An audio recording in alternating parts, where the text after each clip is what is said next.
Iraq में ISIS को फिर से मजबूत करने की साजिश रच रहा है अमेरिका। क्या पश्चिम एशिया में फिर खेली जाएगी खून की होली? इराक के स्वयंसेवी बल अल नुजबा मूवमेंट के प्रवक्ता ने इराक में अमेरिका की हालिया गतिविधियों पर निशाना साधते हुए कहा है कि अमेरिका सिर्फ ताकत की जबान समझता है। वो इराक में फिर से आईएसआईएस को मजबूत करने की साजिश रच रहा है।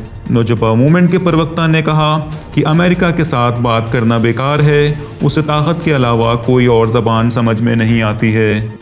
नुजबा मूवमेंट के प्रवक्ता नसर अश-शमरी ने कहा कि हशदुशाबी की ज़बरदस्त फौजी परेड के बाद अमेरिका ने इराक सीरिया बॉर्डर पर स्वयंसेवी संगठनों के ठिकानों पर हमले किए हैं। वो इराक में फिर से अराजकता फैलाते हुए आतंकी संगठन आईएसआईएस को मजबूत करने की साजिश रच रहा है। अमेरिका में बाइडेन की जीत पर खुशी जताने वालों से हमने कहा था कि अमेरिका में जो भी सत्ता में आए सबकी पॉलिसीज एक सी होती हैं, सिर्फ फ्रेम बदलता है, चेहरा बदलता है, लेकिन नीतियों में कोई बदलाव नहीं आता है।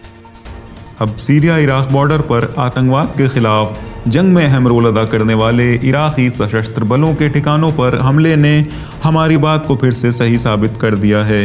अमेरिका के इन हमलों ने एक बात और साबित कर दी है कि अमेरिका दुनिया भर में आतंकवाद का स्रोत है और वह आतंकवाद के खिलाफ लड़ाई में प्रभावी भूमिका निभाने वालों के खिलाफ अपना गुस्सा निकाल रहा है। अमेरिका इसका उदाहरण आतंकवाद के खिलाफ जंग के नायक शहीद कासिम सुलेमानी और अबू मेहदी अल मुहंदिस को मारकर दे चुका है। गौरतलब है, इससे पहले अमेरिका के पूर्व राष्ट्रपति ट्रंप ने अपने चुनावी प्रचारों के दौरान कहा था कि आईएसआईएस आतंकवादी संगठन को ओबामा ने बनाया था।